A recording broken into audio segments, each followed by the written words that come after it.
amados irmãos, muito feliz de estar com vocês hoje. Mais uma reunião do livro de Apocalipse. Só para constar, por isso que eu comecei falando assim, para que depois a gente não se perca também, né? Essa é a mensagem de número 10, cujo título é o Cristo Glorioso. E nós estamos terminando o primeiro capítulo, assim dizer, a primeira parte do livro de Apocalipse. E nós estamos no capítulo 1. Nós paramos semana passada, falamos um pouco desse Cristo glorioso que João viu, também é o mesmo Cristo glorioso que Daniel viu no capítulo 9, no capítulo 10 de Daniel, perdão, e é o mesmo Cristo glorioso que apareceu para os discípulos no Monte da Transfiguração, né, em Mateus 17. Então, é esse Cristo glorioso que nós estamos desfrutando aqui. E nós queremos continuar. E eu espero que você, meu irmão e minha irmã, seja encorajado, né? Nosso objetivo hoje aqui é encorajar. E você também precisa, nós precisamos, na leitura aqui da Bíblia, escutar, nós precisamos ler os versículos, porque existe muito versículo que nós vamos citar rápido para explicar a simbologia. É importante dizer que Apocalipse é um livro cheio de simbologia, porque é um livro profético, da palavra de profecia. Então, há muitos símbolos, e os símbolos precisam ser explicados. Agora, a intenção de Deus, a intenção do Senhor Apocalipse é nos revelar. Então, há muitas pessoas que entendem que, já que Apocalipse é um livro cheio de símbolos, é difícil demais de entender. Assim, muitas pessoas assim pensam. Mas nunca esqueçamos que, claro, falar que Apocalipse é um livro fácil não é de fato. Não é um livro fácil de entender. Mas também dizer que é um livro impossível de entender não é a intenção de Deus. Nós devemos não esquecer nunca que Apocalipse quer dizer, até no capítulo 1, versículo 1, fala revelação de Jesus Cristo, que foi dada a seus servos. Então, o Senhor, ele quer revelar, ele não quer esconder, ele quer revelar. Apocalipse é um livro para nos trazer revelação.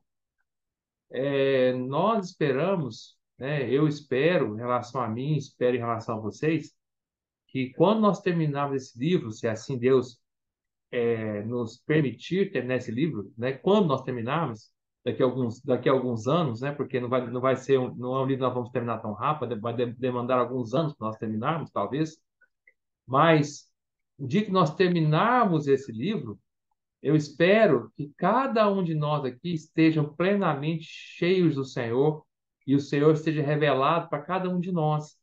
Nós estejamos amando mais nosso Senhor, amando mais a sua vinda, ou a sua segunda vinda, a sua volta, né? Estejamos amando mais o Senhor e o Senhor seja revelado mais para nós, porque é um livro de revelação. Então, todo o simbolismo aqui, a intenção de Deus é revelar para nós. Agora, quem é que vai explicar esse simbolismo para nós? Quem é que vai explicar? É a própria palavra de Deus. Então, a própria Bíblia explica a Bíblia. A própria palavra de Deus vai revelar os símbolos para nós, tá? Então, vamos lá, vamos começar. Porque nosso tempo é curto hoje. Nós temos muito o que falar. São poucos versículos, mas muitas coisas desfrutáveis. Então, Apocalipse capítulo 1, nós paramos semana passada, quando o Senhor apareceu para João. E aqui, quem apareceu era um Senhor Jesus todo glorioso. É o Cristo glorioso. Esse Cristo maravilhoso, tremendo, cheio de glória, que apareceu para João. E de certa forma, claro, não da mesma maneira que apareceu para João, claro que não, mas de certa forma aparece para todos nós também. Se você e eu olharmos para o Senhor no nosso espírito, voltarmos para o Senhor lá no nosso coração, vocês vão perceber, e eu vou perceber, que o Senhor vai aparecer para nós cheio de glória, né? No rosto de Cristo está a glória de Deus, não é? Então, nós vamos ver isso aqui daqui a pouquinho. Mas vamos lá. Então, no capítulo 1, versículo 10, fala assim: Achei-me, João falando, né? Achei-me em espírito no dia do Senhor. Por isso que é importante estar no espírito, tá vendo? Nem ninguém pode ver o Cristo glorioso se não for achado em espírito. Nenhum de nós aqui vai compreender a palavra de Deus adequada se nós não estivermos no espírito. Nós precisamos ser encontrados no nosso espírito, porque lá está o Cristo glorioso. De outra forma, se nós não tivermos nosso espírito, tivermos só na nossa mente, o Cristo que nós vamos encontrar é um Cristo histórico, da história, é um Cristo cheio de dogmática, de doutrina, é um Senhor externo a nós, é um Cristo o qual nós nunca vamos conseguir realmente entender quem Ele é, né? É o Cristo dos outros, mas o Senhor precisa ser o nosso Cristo, que aparece para nós, mas para isso nós precisamos ter encontrado em espírito. Então, achei-me em espírito no dia do Senhor e ouvi por detrás de mim grande voz como de trombeta, dizendo: o que vês, escreve em livro e manda às 7 igrejas. Dois pontos. Quais são as 7 igrejas? Veja, aqui vão falar nome de cidades, tá? Éfeso, Esmirna, Pérgamo, Tiatira, Sardes, Filadélfia e Laodiceia. Veja que, aos olhos do Senhor, a cidade equivale à igreja, tá? Então, aos olhos do Senhor, quando o Senhor olha para uma cidade, ele vê uma única igreja. Por isso que ele não citou o nome de igreja, para 7 igrejas, ele cita o nome de cidades, tá? Porque, ou seja, aos olhos do Senhor, toda a região de circunscrição de uma cidade é a região de circunscrição de uma igreja, tá bom? Mas vamos lá. Isso não está só em Apocalipse, está em toda a Bíblia. Toda a Bíblia, sim, todo o Novo Testamento, tá? E os princípios disso estão no Velho Testamento. Mas vamos continuar. 12, versículo 12. Voltei-me para ver quem falava comigo, e voltado vi 7 candeeiros de ouro, que são essas 7 igrejas, né? E no meio dos candeeiros, um semelhante a filho de homem. Eu quero que vocês observem algo maravilhoso aqui, tá? Aqui falam, eu não vou entrar nesse ponto, porque não é para entrar nesse ponto agora, não dá para entrar nesse ponto, porque esse ponto é tremendamente maravilhoso para ser entrado numa única mensagem e exigir muitas mensagens de nós. Mas eu vou destacar só. Veja bem, aqui fala aqui, no meio dos candeeiros, um semelhante a filho de homem. Aqui não fala, observe bem como está na palavra de Deus. Aqui não fala um semelhante a um filho do homem. A um filho do homem. Não. É um semelhante a filho de homem. Tá? Por que, que o artigo aqui é um artigo definido e não um artigo indefinido? Se fosse um é um artigo indefinido. Tem um, mas tem vários. Se tem um, é porque tem outro, tem muitos outros. Tá? Aqui o artigo é definido, porque a filho do homem, isso indica, ou a ou o filho do homem, né? Aqui está como a, mas nos evangelhos está com a palavra o filho do homem. Por que, que o artigo tem que ser definido, tá? Porque filho do homem aqui indica, claro que indica também Cristo na sua humanidade. O Senhor tinha dois títulos, né? Filho de Deus, que indica Cristo na sua divindade, o Senhor Jesus na sua divindade, e filho do homem, que indica o Senhor na sua humanidade. Só que isso é verdade aqui, quando fala filho do homem, está querendo enfatizar o Senhor que apareceu para João na sua humanidade. Nós falamos isso semana passada. Isso é verdade, mas vai muito mais do que isso, tá? A filho do homem é um título do Senhor. Isso é um título, tá? Não é um filho do homem, é a filho do homem. Então, isso é um título do Senhor, isso é um título maravilhoso que os judeus já conheciam lá no Velho Testamento. Em Daniel capítulo 7, fala que quem vai vir sobre as nuvens é o filho do homem. Tá? Não é um filho do homem, é o filho do homem, é um título. Tá? E isso tem um significado tremendo de maravilhoso, tremendo, irmãos. Tá? O Senhor Jesus,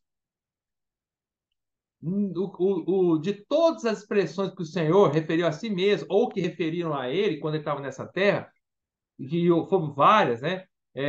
Filho de Davi, é, e tantos outros, filho de Deus, eu estou lembrando de alguns aqui, né? Filho do homem, Cristo, Jesus, Cristo, Jesus ou Cristo, de todo o ungido de Deus, né? O rei dos judeus, chegaram a referir a ele. Então, de todos os títulos que foram chamados do Senhor, o que o Senhor mais usou no Novo Testamento, nos Evangelhos, e também em todo o Novo Testamento, é o Filho do Homem, tá? Esse é o título que o Senhor mais usou, porque tem um significado muito especial que vai muito além de somente ser a divindade do Senhor, perdão, a humanidade do Senhor. Vai muito além disso, tá? Mas eu não vou tocar nesse ponto aqui agora, porque eles demandariam muitas mensagens. Mas vamos desfrutar. Então, fala aqui assim, olha. Então, aqui vamos tocar só na questão da humanidade, vamos entender, tá? Também não quero confundir vocês. No meio dos candeeiros, um semelhante a filho do homem, com vestes talares, cingido à altura do peito com cinta de ouro. Nós explicamos isso para os irmãos semana passada, só recapitulando rápido. Aqui mostra o Senhor como um sacerdote, como um sumo sacerdote.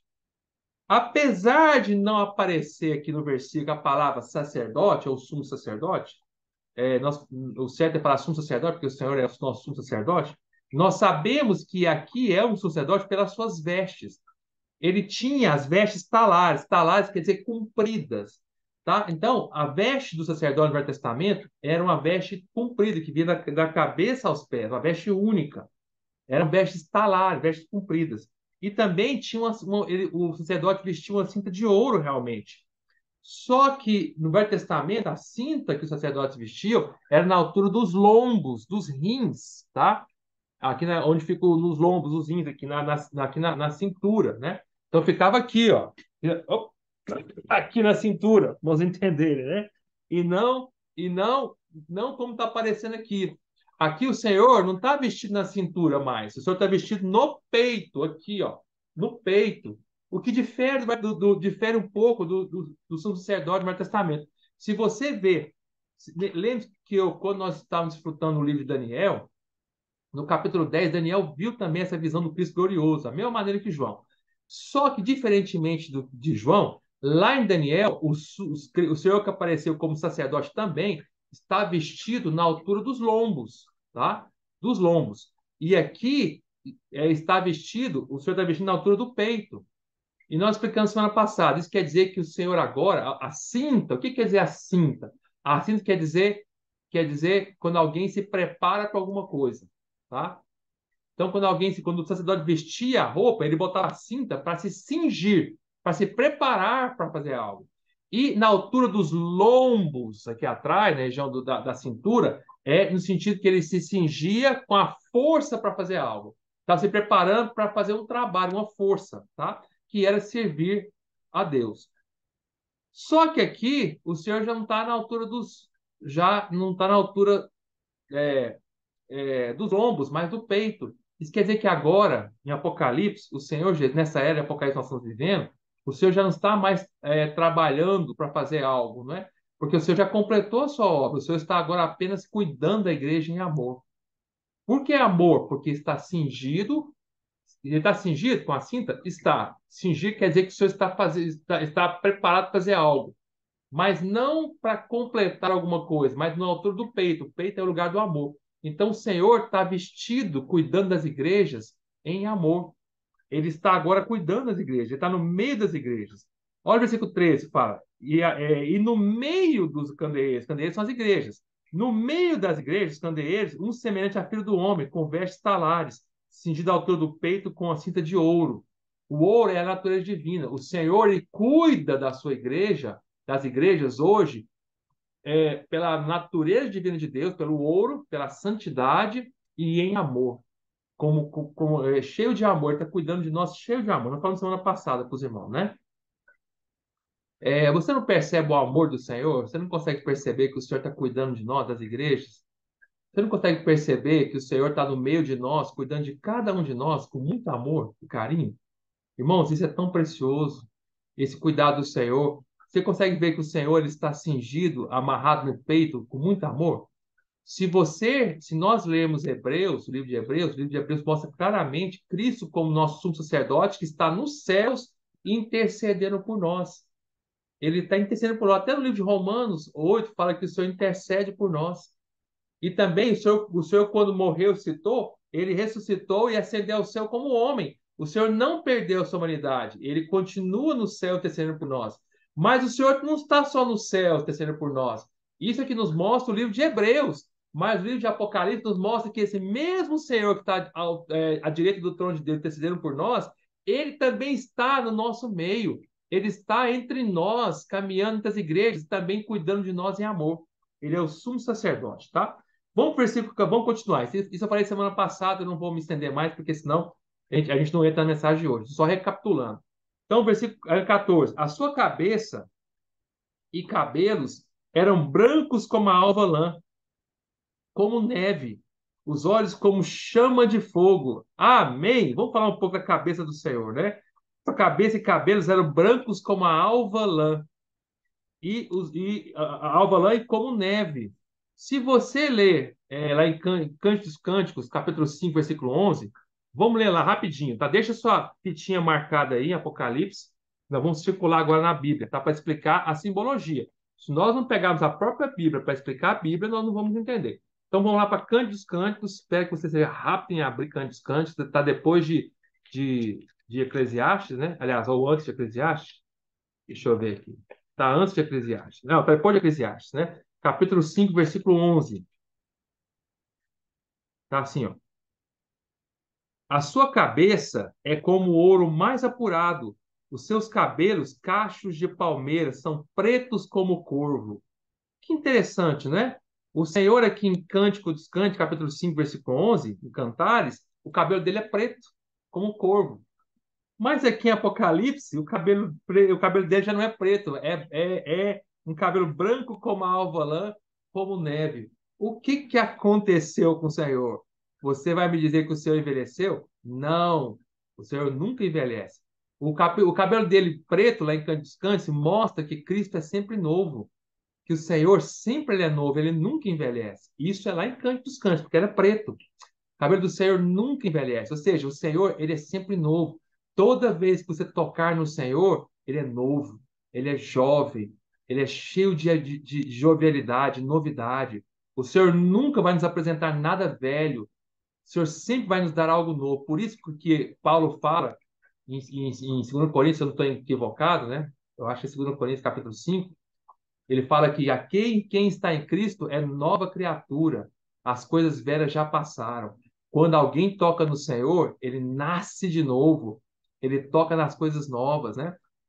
Como Paulo fala em 2 Coríntios capítulo 4, ele fala assim: ainda que o nosso homem exterior se corrompa, contudo o nosso homem interior se renova, torna-se novo dia a dia. O Senhor sempre é novo. O cabelo dele é sempre preto. Mas aqui em Apocalipse, o cabelo dele não é preto mais. O cabelo dele agora é branco, como a alva lã. Aí você pode dizer assim: ah, o senhor envelheceu. Você está equivocado, né? Eu vou lhe explicar por que você está equivocado. O senhor nunca envelhece. Sabe por que não? A lã não indica velhice. Ah, mas é branca. A lã não indica velhice. Quando a ovelhinha nasce, ela já nasce com a lã branca. A ovelha não nasce com a lã preta e torna-se branca quando ela fica velha, quando ela vira uma ovelha velha. Não, ela já nasce branca, tá? Então, a lã, ela não torna-se branca com o tempo, ela já é assim. Então, o que que a lã simboliza aqui, então? Que o Senhor, ele é um ancião. Cara, o cabelo preto, o cabelo branco dele quer dizer que o Senhor é um ancião, sim, no sentido de ancião. O Senhor, ou seja, o Senhor tem maturidade, o Senhor tem experiência. Aqui, quem está aparecendo, lembre-se, é o Filho do Homem. O Senhor, ele passou pela humanidade, ele experimentou todas as coisas da humanidade. O Senhor, ele nasceu, teve um pai, teve uma mãe, ele trabalhou como carpinteiro, ele teve que trabalhar também, ele teve que aprender a obedecer. Depois, com 30 anos, ele iniciou seu ministério, durou 3 anos e meio nessa terra, o ministério terreno do Senhor. O Senhor passou por todas as coisas que o homem passa. Por isso, o Senhor tem experiência, maturidade. Ou seja, os seus cabelos, o Cristo glorioso, os seus cabelos brancos, quer dizer que o Senhor, ele cuida das igrejas como um homem, mas cheio de experiência. Toda vez que eu e você fomos até o Senhor, falamos, Senhor, tu não sabe o que eu estou passando. Eu falo assim, sei sim, eu sou um ancião, eu tenho experiência, eu passei por isso. Por isso que em Hebreus, quando fala de Cristo como nosso sumo sacerdote, que aqui também é Cristo como nosso sumo sacerdote, porque ele está vestido de vestes talares, lá em Hebreus fala que o Senhor é o nosso fiel e misericordioso sacerdote, porque ele passou por tudo que o homem passa. Por isso ele é misericordioso, ele sabe como ele passou. Ele tem experiência, ele lida com a igreja com muita experiência. Ninguém tem mais experiência que o Senhor na igreja. Ninguém. O Senhor que é o ancião. Mas, contudo, mesmo sendo ancião, ele não é velho.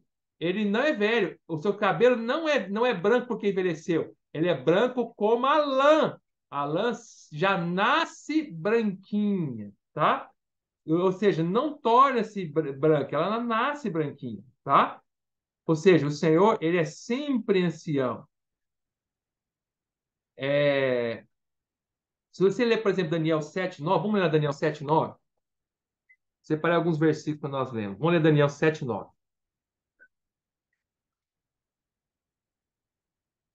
Fala assim: Continuei olhando até que foram postos os tronos, e o ancião de dia se assentou. Sua veste era branca como a neve, os cabelos da cabeça como a pura lã. Tá vendo? Ele é um ancião, mas seu cabelo é pura lã. E seu trono eram chamas de fogo, as suas rodas eram fogo ardente. Um rio de fogo manava e saía diante dele. Milhares de milhares o serviam, e miríades de miríades estavam diante dele. Assentou os tribunais e abriu os livros. Então, o Senhor ancião é, o cabelo dele é branco, é, mas ele não é velho. O Senhor é sempre novo, tá? E a neve? A neve é branca como a neve. A neve quer dizer que ela não é suja. Quando a neve cai dos céus, ela cai branca, branquinha, não é? Ou seja, ela já cai branquinha, ela não cai com impurezas. Se você já explica como é que já foi em algum lugar que neva, ela já cai branquinha da sua mão. Ou seja, o que quer dizer branco como a neve? Quer dizer que o Senhor é puro, o Senhor não tem contaminação, ou seja, o Senhor é ancião, mas ele é ancião não porque ele envelheceu, ele é ancião sempre novo, ele é ancião porque ele tem experiências, por isso ele cuida da igreja como homem, como filho do homem. O Senhor tem o seu cabelo branco como a neve, porque nessa fato de ser ancião, né?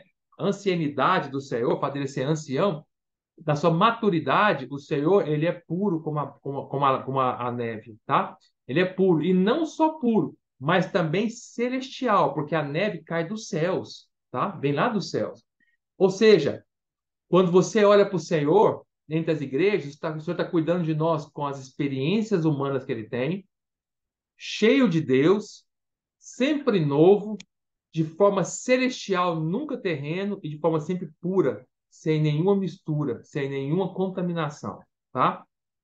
E aí que fala também dos olhos do Senhor. Os seus olhos como chama de fogo. O que são os olhos do Senhor em Apocalipse? Nós já vimos. Os olhos do Senhor em Apocalipse são os 7 espíritos. Lembra disso? Nós já falamos? Não é? Quais são os olhos do Senhor? São os 7 espíritos. Mas os 7 espíritos são como tochas de fogo. Quer ver? Vamos ler lá? De novo, nós falamos várias vezes. Vamos lá, Apocalipse capítulo 4, versículo 6. Vamos ler lá. Ah, não, versículo 5. Do trono saem relâmpagos, vozes e trovões, e diante do trono ardem 7 tochas de fogo, que são 7 espíritos de Deus. Então, esses 7 espíritos são 7 tochas de fogo. Mas esses 7 espíritos de Deus também são os olhos do Senhor. Quer ver? Vamos lá, vamos para o capítulo seguinte, capítulo 5, versículo 6. Então vi no meio do trono e dos 4 seres viventes, e entre os anciãos, de pé, um cordeiro, como tendo sido morto.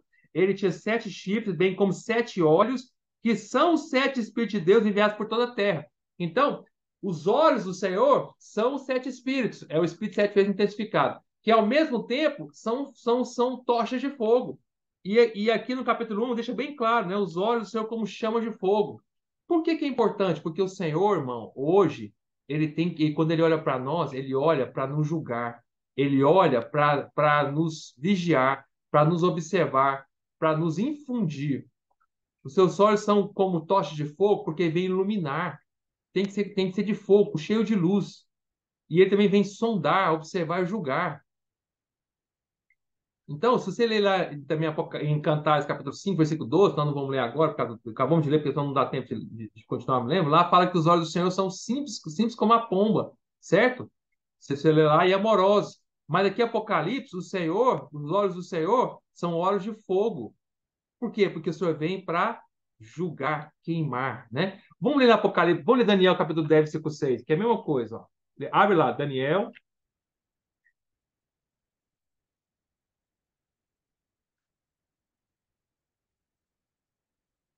Vamos ler lá, Daniel, capítulo 10, versículo 6. O seu corpo era como um berilo, o seu rosto como um relâmpago, os seus olhos como tochas de fogo. Tá vendo? Os seus braços e os seus pés brilhavam com bronze polido, a sua voz das suas palavras era como o estrondo de muita gente. Então, o Senhor, os olhos do Senhor são como tochas de fogo, tá? Então, hoje o Senhor, para que que serve, para que que são, por que o Senhor tem os seus olhos hoje? Hoje, os olhos são para mover. Você não consegue se mover sem os olhos. Então, o Senhor hoje está se movendo por meio dos seus olhos, tá?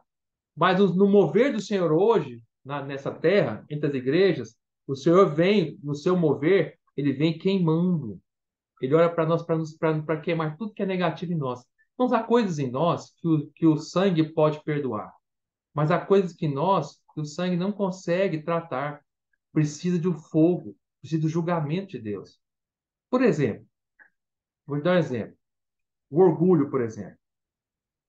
Às vezes nós temos uma atitude orgulhosa que você vai e pede para o Senhor te perdoar. Senhor, me perdoa, Senhor, eu fui orgulhoso nessa questão. O Senhor perdoa. O sangue perdoa o ato advindo do orgulho. Mas o orgulho continua ali. Não é porque o Senhor te perdoou daquele pecado, o orgulho que você cometeu naquele momento, que a natureza do orgulho não ainda está em nós, continua em nós ainda. Tem coisas que o Senhor precisa vir com seu fogo, com seus olhos de fogo. Quando o Senhor olha para nós, ele vem queimando lá no nosso interior, ele vem iluminando, ele vem julgando o nosso ser. Quantas vezes, né, até no meio de discussões, né, nós começamos a olhar para o Senhor e ver que o Senhor está olhando para nós naquela situação e queimando. E aí nós só nos resta pararmos de discutir e deixar o Senhor nos julgar.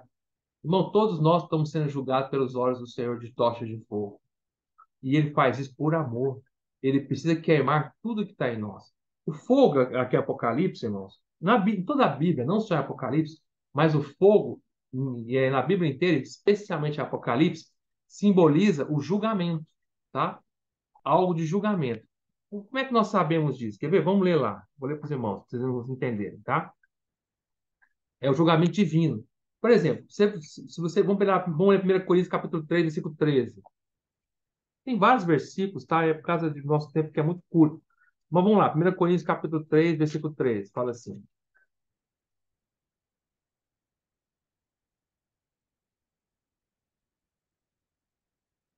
3:13. Manifeste se tornará a obra de cada um, pois o dia a demonstrará, porque está sendo revelado pelo fogo, o qual seja a obra de cada um, o próprio fogo o provará. Se permanecer a obra de alguém que sobre o fundamento edificou, esse receberá galardão. Se a obra de alguém se queimar, sofrerá ele dano, mas esse mesmo será salvo, todavia, como através do fogo. Então, o fogo ele vem para revelar. Aqui fala que o versículo 13 fala que o está sendo revelado porque está sendo revelado pelo fogo. O fogo tem o poder não só de iluminar, mas o fogo também tem o poder de revelar o que está oculto. Como é que o fogo revela? Por meio de queimar. Como é que é a maneira que o fogo revela algo? Por meio de queimar. Como é que você sabe que foi revelado foi positivo ou negativo? Se queimou ou se tornou mais puro?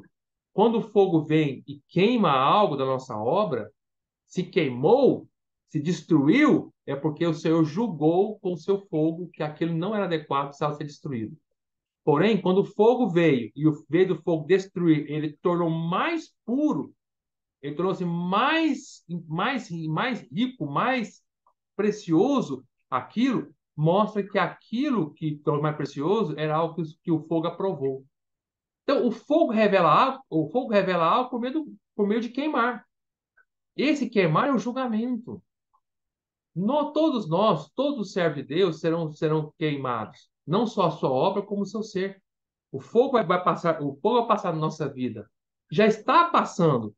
Aqui Paulo fala que o fogo já está revelando, está sendo revelada. Não é nem que vai só revelar, está sendo. Então, os olhos do Senhor, ele vem que vai queimar, tá? Então, esse queimar, esse fogo, simboliza o julgamento do Senhor, tá?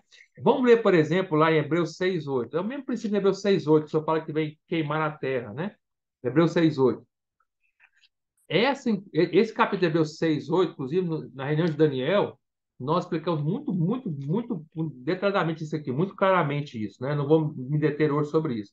Mas 6:8 fala assim: e caíram sim, é impossível outra vez renová-los para arrependimento, visto que de novo estão crucificando para si mesmos o Filho de Deus, expondo peraí, perdão, versículo 8. Mas se produz espinhos e abrolhos, é rejeitada e perde estado a maldição, e seu fim é ser queimada. Então, esse queimar aqui é o Senhor queimando da nossa vida tudo que não é de Deus, que é espinhos e abrolhos. Na terra do nosso coração existe espinhos e abrolhos? Existe. Os espinhos e abrolhos são sinal de maldição que estão no nosso ser. Lembre-se quando o Senhor amaldiçoou a terra lá por causa da queda do homem, lá em Gênesis capítulo 3, quando o homem caiu, o Senhor falou assim: olha, porque vocês caíram, a terra vai produzir espinhos e abrolhos, tá?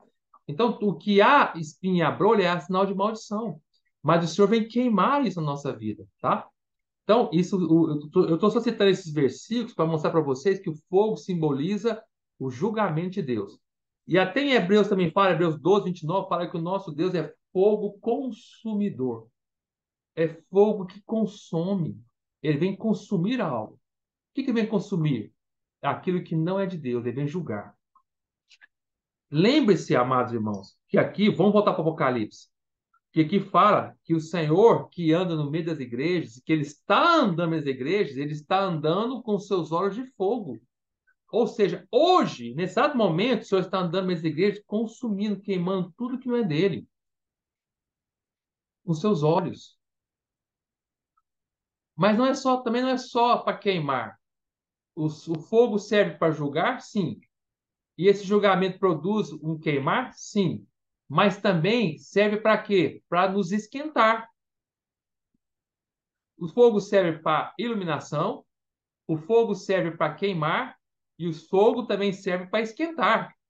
Toda vez que nós estamos frios, mornos, o Senhor vem com seus olhos de fogo, nos deixar bem quentes no Senhor. Quando nós gastamos tempo, essa é a experiência de cada um de nós, quando nós gastamos tempo olhando para o Senhor, gastando tempo na sua presença, olhando para os seus olhos, o Senhor nos dá tanto fogo, não é? Nós saímos quentes da presença do Senhor, saímos queimando. O Senhor nunca permite que nós fiquemos frios. O Senhor vem com seus olhos de fogo para colocar o que Ele é dentro de nós. Pelos seus olhos, o Senhor transfunde, infunde dentro de nós o fogo que Ele tem. Não é? Tudo isso são os olhos de fogo, tá? Vamos continuar. Versículo 15, Apocalipse 1:15. Os pés, semelhante a bronze polido. O bronze também simboliza julgamento, tá?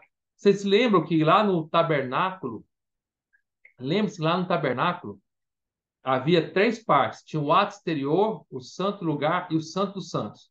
Todos os utensílios dentro do santo lugar do santo dos santos, eles eram revestidos de ouro, tá? Até a arca era de ouro, o candelabro era feito de ouro, tudo era ouro, né?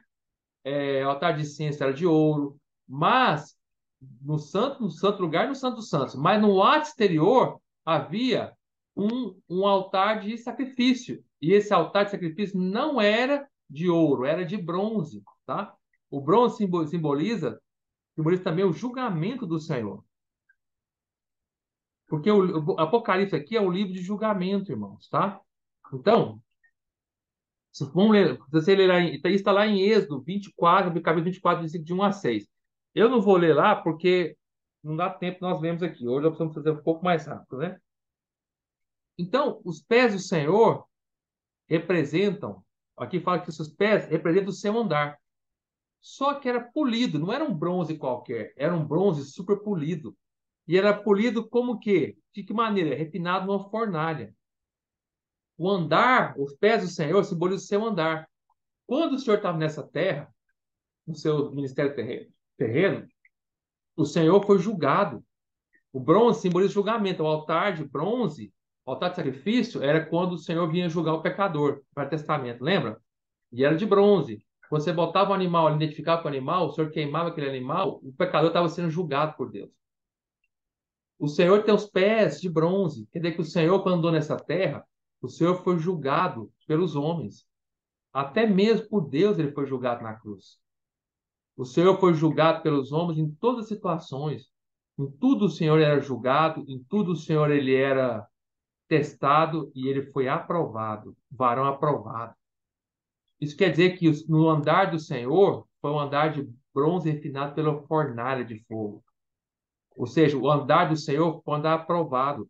E hoje ele anda nas igrejas também, ele anda entre nós, nos julgando com o seu andar de fogo, né? Seu pé de bronze.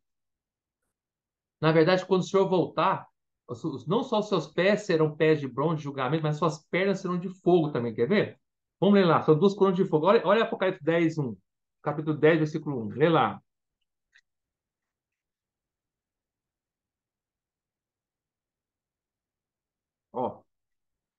Vi outro anjo descendo do céu. Esse outro anjo aqui é o Senhor Jesus, tá? Envolto em nuvem, com arco-íris por cima de sua cabeça, o rosto era como o sol. O rosto vamos ver aqui agora, no capítulo 1. No capítulo 1, o Senhor tinha um rosto como o sol. E no capítulo 10 também o Senhor tinha um rosto como o sol. E as pernas como colunas de fogo. Aqui é o Senhor voltando, Apocalipse 10. Quando o Senhor voltar, hoje o Senhor está andando no meio das igrejas e os seus pés são como bronze polido, de julgamento. O Senhor anda também no meio das igrejas para julgar as igrejas, tá? Porque ele é aprovado para julgar, ele pode julgar. Se há alguém que pode julgar, é o Senhor, não é? Mas, quando o Senhor voltar, seus pés, não só seus pés serão bronze polido, mas na volta do Senhor, as suas pernas inteiras serão duas colunas de fogo para queimar tudo que ele pisar nessa terra. Quando o Senhor voltar e botar os pés nessa terra, na volta do Senhor, você vai queimar, destruir tudo, tudo que não é de Deus. O Senhor vai vir como colunas, cada vez que ele vai andando, ele vai queimando tudo, tá? Queimando tudo, julgando tudo.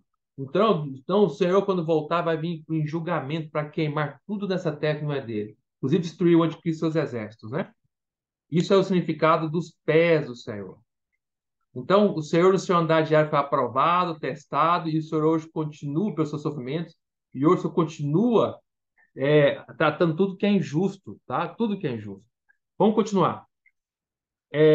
A voz como voz de muitas águas. Ah, irmão, eu gosto tanto dessa expressão. Voz de muitas águas. Isso é maravilhoso. É claro que voz de muitas águas quer dizer uma voz poderosa, uma voz forte. Toda vez que nós estamos sonolentos, distraídos, o Senhor vem com a voz de muitas águas, uma voz forte, poderosa, não é? Para nos acordar. Se for no Velho Testamento, se pegar esse símbolo de voz de muitas águas e analisar no Velho Testamento, você vai ver que a voz do Senhor Todo-Poderoso sempre era uma voz muito forte, tá?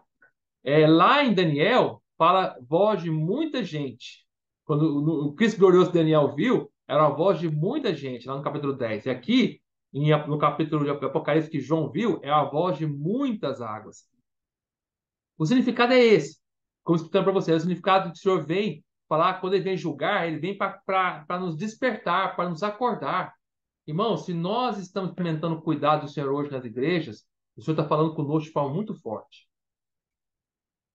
O Senhor está nos acordando, o Senhor está nos despertando, o Senhor está nos mostrando as coisas, o Senhor está queimando tudo que não é dele, o Senhor está jogando como os olhos de fogo, seus olhos em fundo e queima lá no nosso interior, também nos aquece para a volta dele.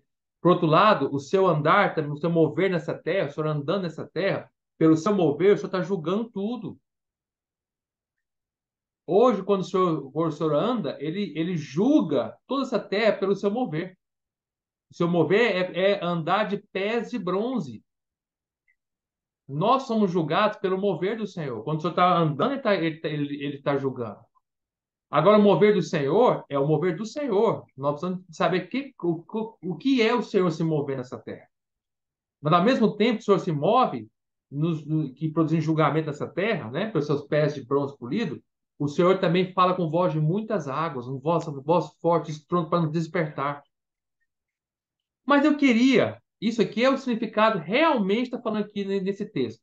Mas eu queria aplicar para a nossa vida. Eu queria abrir um parêntese aqui, tá? Um parêntese para aplicar para a nossa vida hoje.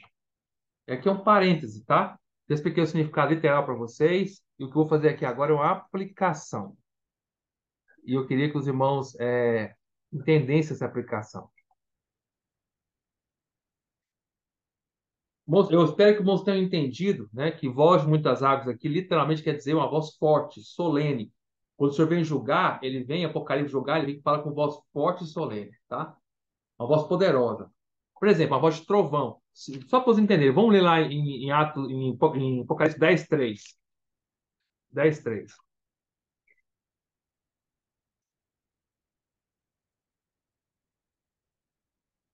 Vamos ler o versículo 10, de novo. Fala assim: Vi outro anjo forte descendo do céu, envolto em nuvem, com arco-íris por cima de sua cabeça. O rosto era como o sol e as pernas como colunas de fogo. E tinha na mão o livrinho aberto. Pôs o pé direito sobre o mar e o esquerdo sobre a terra. Quando o Senhor voltar, o Senhor vai julgar a terra e o mar. Tá? Ninguém vai escapar. Tá? Toda essa terra será julgada. Um pé vai estar sobre o mar, outro pé sobre a terra. Agora, versículo 3. E bradou em grande voz, como ruge um leão. E quando bradou, desferiram os sete trovões as suas próprias vozes. Quando o Senhor fala, ele fala com uma grande voz como um leão, tá? O julgamento do Senhor, o Senhor vem realmente para julgar essa terra. Mas eu queria aplicar, isso já expliquei literal, vamos entender. Mas eu queria fazer a aplicação. Vamos voltar para o capítulo 1, versículo 15. Fala assim: a voz como voz de muitas águas. Você sabe que lá em João capítulo. Deixa a fitinha em Apocalipse aqui, tá? Em João capítulo 4, vamos ler lá? João capítulo 4. Abre aí comigo, João capítulo 4.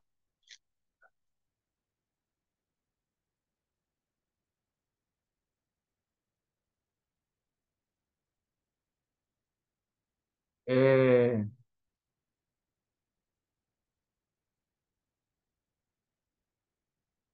olha o versículo, quando o Senhor for uma mulher samaritana, no versículo 3, o Senhor falou assim, versículo 3, né? Afirmou Jesus: quem beber desta água tornará a ter sede. Aquele, porém, que beber da água que eu lhe der, nunca mais terá sede. Pelo contrário, a água que eu lhe der será nele, no que crer, em mim e você, uma fonte a jorrar para a vida eterna.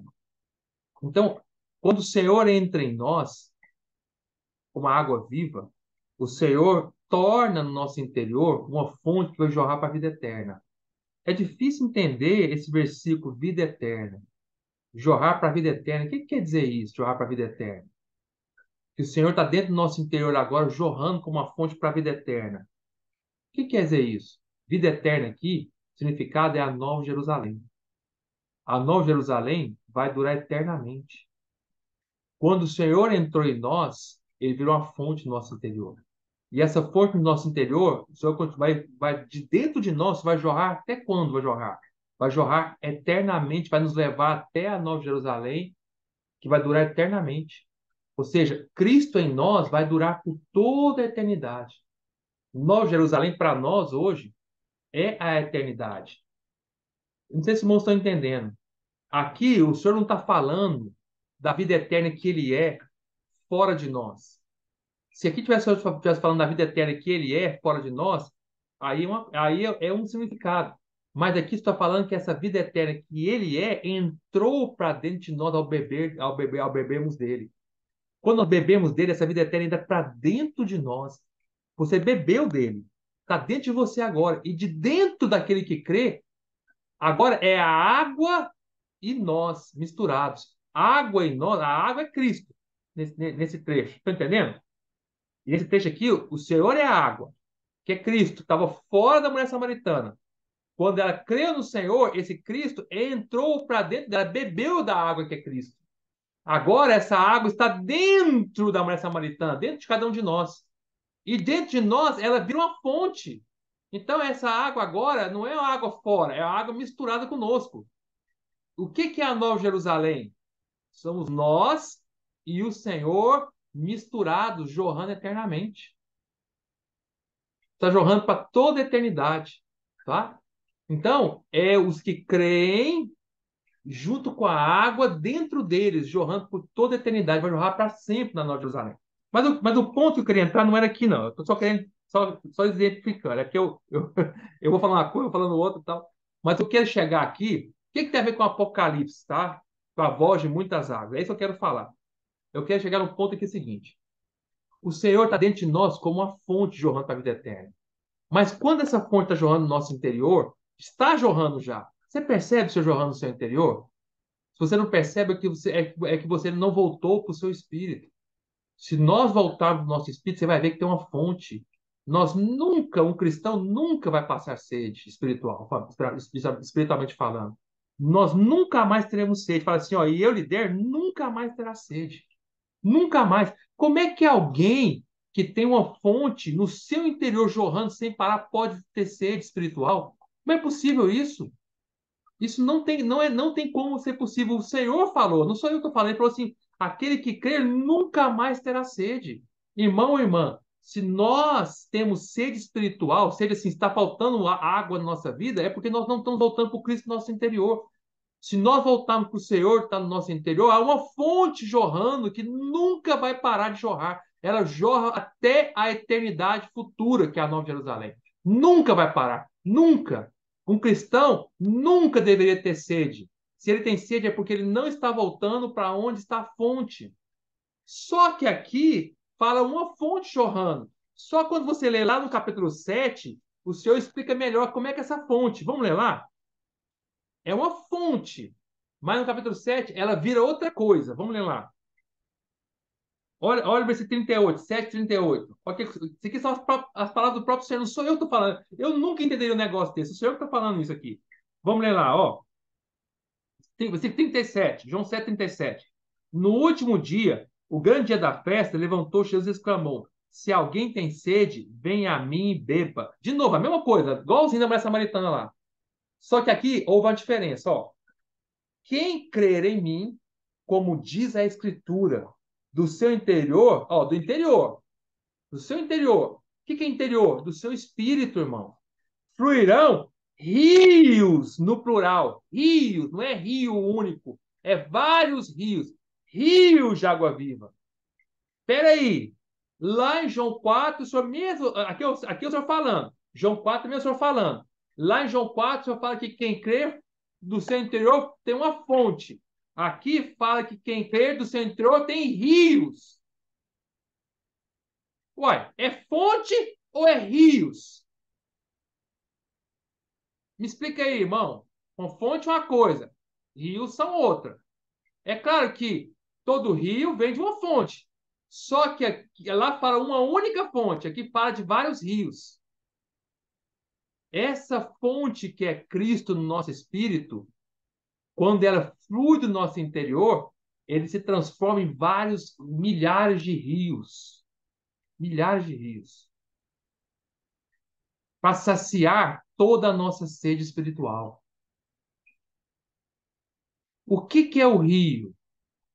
O Senhor é Cristo. O rio é Cristo como cada uma das necessidades que nós precisamos. Por exemplo, se nós precisamos de amor, Cristo é a fonte. Mas ele é a fonte de todas as coisas. Da fonte sai tudo que nós precisamos, sai vários rios. Então, por exemplo, se eu preciso de amor, se eu preciso de amor, o Senhor se torna um rio de amor para mim. Puxa, estou precisando amar mais as pessoas, amar mais na minha família. O Senhor é um rio de amor. Mas a fonte é a mesma, é Cristo. Cristo é a fonte que se transforma num rio de amor. Que de mim alcança até outras pessoas. O rio é para alcançar várias pessoas. O rio é para aumentar a extensão. A fonte do amor está em mim, mas quando ela sai de mim, ela vira rios que alcançam várias pessoas por meio de mim. Se eu estou precisando de paciência, Cristo é a fonte da paciência, mas quando ele no meu interior ele flui como um rio de paciência, que não só de mim, ele vai alcançar outras pessoas, as pessoas vão ganhar a paciência de Cristo na minha vida. Se eu preciso de paz, Cristo é a fonte é uma só, mas está dentro de mim essa fonte. Mas quando ela flui de mim, ela flui como um rio de paz que alcança não só eu, mas toda a minha casa, todos os irmãos, todas as pessoas que estão ao meu redor. Se eu preciso de justiça, Cristo é a fonte da justiça, mas quando flui do meu interior, flui como um rio de justiça. Se eu preciso de longanimidade, Cristo é um rio de longanimidade. Se eu preciso de perseverança, Cristo é um rio de perseverança. Irmão, tudo de que positivo nós precisarmos, Cristo é um rio para aquilo. Por isso há vários rios, mas todos têm a mesma fonte, Cristo no meu espírito, como o Espírito. Irmão Gustavo, o que é que tem a ver isso com Apocalipse capítulo 1? É porque lá fala que a voz do Senhor. Vamos voltar agora ao Apocalipse, agora você vai entender minha aplicação, de eu quis chegar na aplicação. Aqui é uma aplicação, tá? Literalmente o que quer dizer, no capítulo Apocalipse 1, quando fala, no versículo 15, fala que a sua voz, como voz de muitas águas, eu já expliquei para vocês. É a voz solene, julgamento e estrondo. Mas eu estou aplicando para a nossa vida. A aplicação, literal, eu já expliquei. Agora, a aplicação é que voz de muitas águas são voz de muitos rios. Irmão, o Senhor tem uma voz para cada rio para falar conosco. Se eu precisar do rio de amor, o Senhor lá do nosso interior ele vem falando a voz do rio de amor. É voz de muitas águas. É uma voz só, mas que fala por meio de muitos rios diferentes, muitas águas diferentes. É a voz única, é a fonte, mas de muitas águas. Ou seja, se eu precisar de fidelidade, o Senhor vem falar comigo pela voz de fidelidade. Busca o Senhor na Bíblia para você, se não vai falar com você sobre fidelidade. Se eu precisar de luz, o Senhor é a voz de luz. Mas quando ele fala como um rio de luz. E eu te pergunto, meu irmão, minha irmã, qual voz nós temos ouvido? Cada um de nós aqui é a voz do Senhor, é claro. Mas e qual especificamente essa voz se virou na sua vida? Tem virado? Isso é uma experiência só única entre você e Deus. Essa pergunta você nem consegue me responder, nem eu posso te responder. Mas o Senhor, cada um de nós, ele é uma voz. Para alguns é uma voz de segurança. Para outros é uma voz de amor. Para outros é uma voz de julgamento. Para outros é uma voz de mansidão. Para outros é uma voz de justiça. Para outros é uma voz de alegria. Para outros é uma voz até de tristeza, uma tristeza segundo Deus. Para outros é uma voz de julgar, de queimar. Para outros é uma voz de encorajamento. Para outros é uma voz de admoestação. Para outros é uma voz de mansidão. Para outros é uma voz de domínio próprio. Irmãos, a voz de paz. Para outros é uma voz de luta. Mas lembre-se, é a única voz de muitas águas. E essas muitos rios, muitas águas têm a mesma fonte, a mesma voz. E isso tudo é para nos julgar. Sabe, irmão, toda palavra que o Senhor tem para nós hoje, vamos dizer assim, de 10 palavras para falar conosco hoje, o que eu estou falando não é. Eu não estou falando como. Eu fiz uma estatística, não, isso não existe. Mas eu quero dizer, em princípio, que 10 palavras para falar conosco hoje, é a voz dele, palavras é voz. De 10 palavras para falar conosco hoje, pode ter certeza que são muitas palavras de vários aspectos diferentes, mas sempre são vozes de julgamento. Toda e qualquer voz que eu falar conosco hoje, são vozes, seja o que for, é para não julgar. Mesmo o amor é voz de julgamento. Mesmo a paz é voz de julgamento. Vocês vão entender isso na prática. Isso não se entende com doutrina, se entende com experiência. Quando o Senhor nos ama, Ele está nos julgando pelo amor dele. Quando o Senhor ele nos fala com paz, também é uma voz de julgamento, né? E assim sucessivamente. Vamos continuar, porque eu tenho que terminar. Versículo 16. Tinha na mão direita, presta bem atenção, o Senhor tinha, não é na mão esquerda, é na mão direita. Na Bíblia, a mão direita simboliza a força de Deus. A força, a segurança, a mão mais poderosa, tá? Assim como mais as pessoas são destras, e a mais das pessoas têm a sua melhor força na mão direita, então na Bíblia também a mão direita simboliza algo sério, força. O Senhor tem na sua mão direita 7 estrelas. O que são essas 7 estrelas? São os mensageiros das igrejas, né? E da boca sai uma afiada espada de 2 gumes. O Senhor, ele está cuidando de cada um dos anjos, das estrelas, são os mensageiros das igrejas, na sua mão direita. Irmão, irmã, se nós somos um mensageiro na igreja, o Senhor está cuidando de nós na sua mão direita, o Senhor está nos sustentando. Não temas, não temas. Se nós nos preocupamos, quem que é um anjo? O que são as 7 estrelas? O Senhor mesmo fala que as 7 estrelas, no versículo 20, fala que são os anjos. Ó, vamos ler o versículo 20. Quanto ao mistério, nas 7 estrelas que viste na minha mão direita, e aos 7 candeeiros de ouro, as 7 estrelas são os anjos das 7 igrejas. E os 7 candeeiros são as 7 igrejas. Então, as 7 estrelas são os anjos que estão na mão direita do Senhor. E quem são os anjos? Anjo aqui, irmão, não é literalmente um anjo, realmente. Tá? Lendo esse Apocalipse todo é uma questão de símbolo.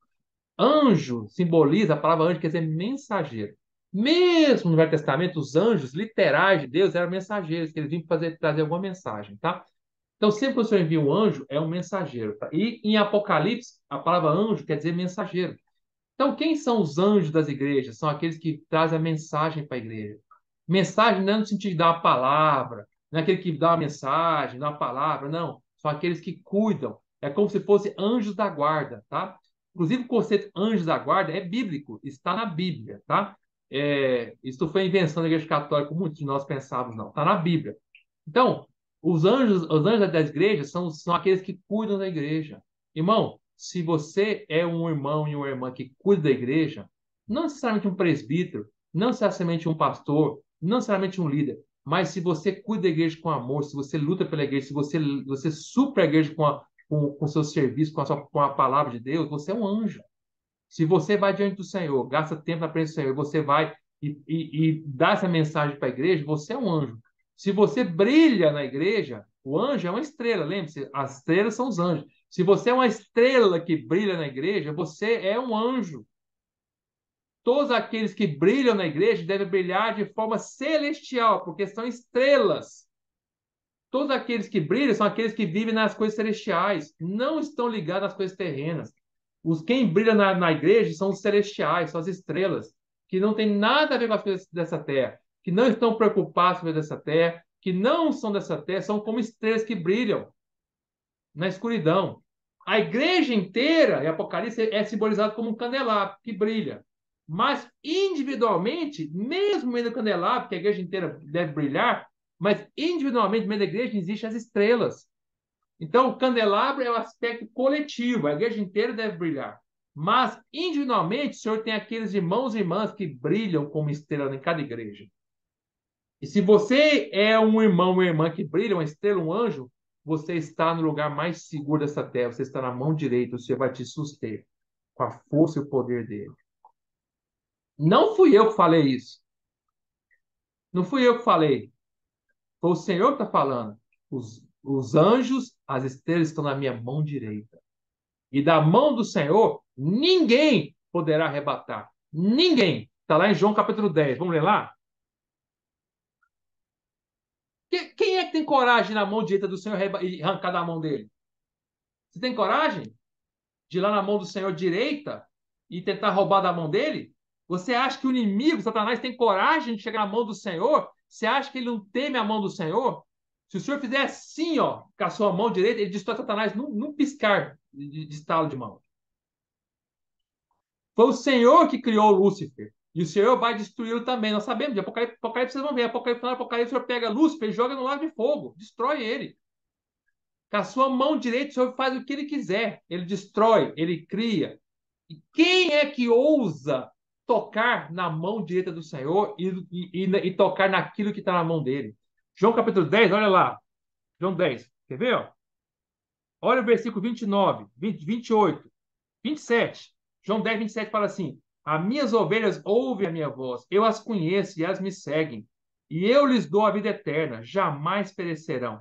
E ninguém as arrebatará da minha mão. Aquilo que meu Pai me deu é maior do que tudo. E da mão do Pai ninguém pode arrebatar. Eu e o Pai somos um.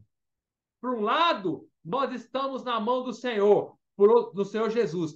Por outro lado, nós estamos na mão do Pai. E aí, está na mão do Senhor ou na mão do Pai? No versículo 27 fala que nós, 26, 28 fala que nós estamos na mão do Senhor. Ninguém se arrebatará da minha mão.